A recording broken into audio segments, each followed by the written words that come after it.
जय हिंद दोस्तों। आपका स्वागत है हमारे YouTube चैनल ग्लांस एकेडमी पे। आज की इस वीडियो में हम डिस्कशन करेंगे क्लास 6 एनसीईआरटी पुस्तक की हिस्ट्री के टॉप 25 एमसीक्यूज़। इससे रिलेटेड 5 से 6 पार्ट ऑलरेडी हमारे चैनल पे डाल दिए गए हैं। आप अगर नए हैं हमारे चैनल पे तो प्लीज़ चैनल को सब्सक्राइब कीजिए और विजिट करके जो है कि प्लेलिस्ट में जाइए एनसीईआरटी एमसीक्यू सीरीज़ से, वहाँ से अपनी आप प्रैक्टिस कर सकते हैं। ये एनसीईआरटी की series UPSC exam, state PCS exam, CTET, Rajasthan TET, UP TET, super TET को ध्यान में रख के बनाया गया है, इसलिए मैक्सिमम एग्ज़ाम्स को कवर करते हुए बहुत ही इंपॉर्टेंट सीरीज़ है। तो प्लीज़ इस वीडियो को पूरा देखिएगा और इस सीरीज़ को इग्नोर मत कीजिएगा। और नेक्स्ट स्लाइड भी जल्दी ही हम आपके सामने लेके आएंगे, जिसमें क्लास 6 की सिविक्स और ज्योग्राफी की पुस्तक भी होंगी और इसी तरीके से क्लास 12 तक की सभी इंपॉर्टेंट पुस्तक को हम कवर करेंगे। चलिए हम शुरू करते हैं अपनी पहली क्वेश्चन से आज। और इसकी पीडीएफ के लिए आप हमारे टेलीग्राम चैनल को ज्वाइन कर सकते हैं, लिंक उसका डिस्क्रिप्शन बॉक्स में दे दिया गया है। चलिए हम पहले प्रश्न की ओर देखते हैं। अभिज्ञान शकुंतलम निम्नलिखित में से किसका प्रसिद्ध नाटक है? हरिसेन, रवि कीर्ति, कालिदास, बाणभट्ट। तो इसका सही जवाब हो जाएगा सी ऑप्शन, कालिदास का है। अगले प्रश्न की ओर चलें।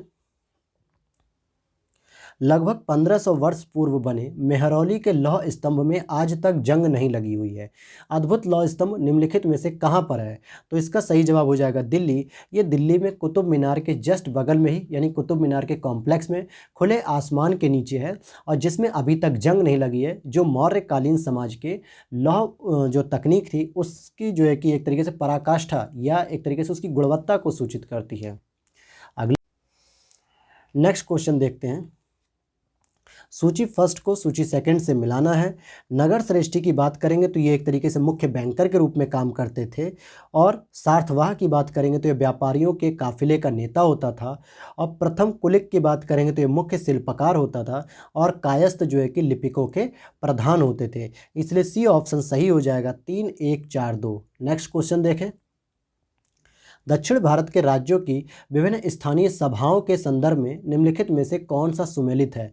सभा जो कि ब्राह्मण भूस्वामियों का संगठन है, और ग्राम सभा है, नगरम शिल्पकारों का संगठन है। तो इसका तीसरा ऑप्शन गलत हो जाएगा, तीसरा स्टेटमेंट, क्योंकि शिल्पकारों का संगठन क्या कहलाता है? श्रेणी कहलाता है, न कि नगरम। तो सी ऑप्शन सही हो जाएगा, पहला और दूसरा।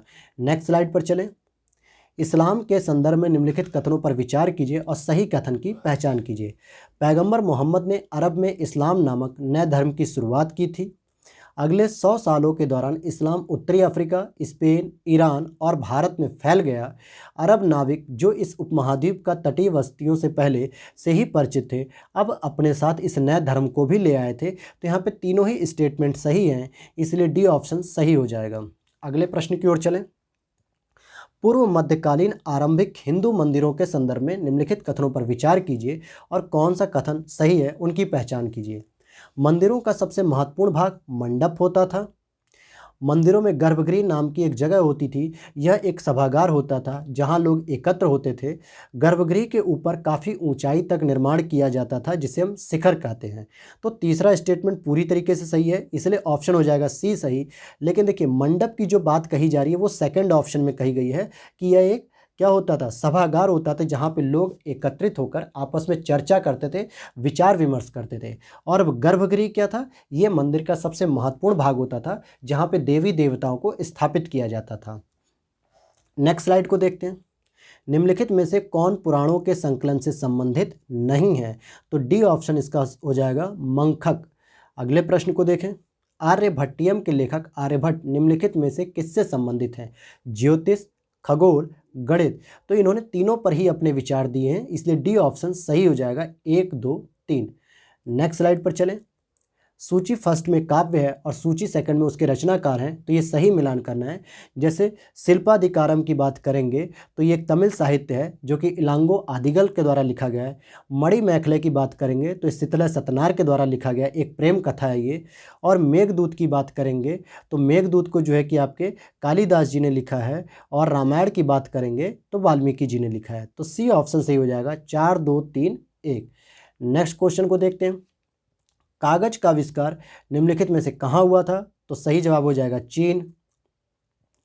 खाना बदोश मनुष्य के संदर्भ में निम्नलिखित कथनों पर विचार कीजिए और सही स्टेटमेंट की पहचान कीजिए। आरंभ में लोग खानाबदोश जीवन जीते थे। देखिए, खानाबदोश जीवन का मतलब होता है जहाँ पर एक स्थायी निवास नहीं होता है। जब एक जगह पे कुछ जनजातियाँ या जो है कि आदिम समाज जो होता था रुकता था, और जब वहाँ के जीव जंतुओं या पेड़ पौधों को खा के ख़त्म कर देते थे, तो अपना पूरा परिवार के साथ, अपने समाज के साथ दूसरी जगह शिफ्ट हो जाते थे। इसको ही खानाबदोश जीवन कहते हैं, यानी स्थायी नहीं होता है। इसमें जीवन के रहने का एक स्थान पर्टिकुलर नहीं होता है। वे लोग अकेले रहने के बजाय समूह बनाकर रहते थे। मैंने ये बताया कि ग्रुप में रहते थे समाज के साथ। आमतौर पर एक समूह में कुछ पुरुष और स्त्रियां तथा बच्चे होते थे। तीनों ही स्टेटमेंट सही हैं, इसलिए उपयुक्त सभी। अगले प्रश्न को देखें। आदिम मानव के जीवन में आग एक अजूबा थी। आग के इस्तेमाल से रहन सहन में बड़ा सुधार हुआ। दोनों ही स्टेटमेंट सही हैं, लेकिन यहाँ पे कोई सही व्याख्या नहीं हो रही है एक दूसरे की। अगले क्वेश्चन को देखते हैं। पाषाण युग और ताम्र युग के संदर्भ में निम्नलिखित कथनों पर विचार कीजिए। सही कथनों की पहचान कीजिए। पाषाण युग में मनुष्य केवल पत्थर के औजारों का इस्तेमाल करता था। ताम्र युग में मनुष्य ने पत्थरों के औजारों के साथ धातुओं के औजारों का इस्तेमाल शुरू किया। दोनों ही स्टेटमेंट सही हैं। देखिए, पाषाण युग कहने का मतलब ही है कि केवल पत्थर के ही औजार उस समय प्राप्त होते थे, लेकिन ताम्र युग की हम बात करेंगे जिसमें तांबे का भी एक तरीके से प्रचलन शुरू हो चुका था, तो हमें पत्थर के साथ साथ तांबे के भी औजार देखने को मिलते थे। नेक्स्ट प्रश्न की ओर देखें। मनुष्य के द्वारा खोजी गई सर्वप्रथम धातु कौन सी थी? तो तांबा जो है कि सबसे प्रथम धातु थी, और तांबे में ही टिन को मिला के कांस्य बनाया जाता था, इसलिए हड़प्पा सभ्यता को हम कांस्य युगीन सभ्यता भी कहते हैं। नेक्स्ट स्लाइड को देखते हैं। मनुष्य द्वारा सर्वप्रमुख या सर्वप्रथम कौन सा अनाज प्रयुक्त किया गया था, पैदावार की गई थी? तो इसका सही जवाब हो जाएगा जौ। नेक्स्ट क्वेश्चन देखें। नवपाषाण युग के औजार एवं अन्य चीज़ों के संदर्भ में निम्नलिखित कथनों पर विचार कीजिए। एक वजनदार डंडा जिसका इस्तेमाल जमीन खोदने के लिए होता था। कुल्हाड़ी का इस्तेमाल पेड़ों को काटने छांटने के लिए होता था। सिल और बट्टा का इस्तेमाल अनाज पीसने के लिए होता था। तीनों ही स्टेटमेंट सही हैं, डी ऑप्शन हो जाएगा सही।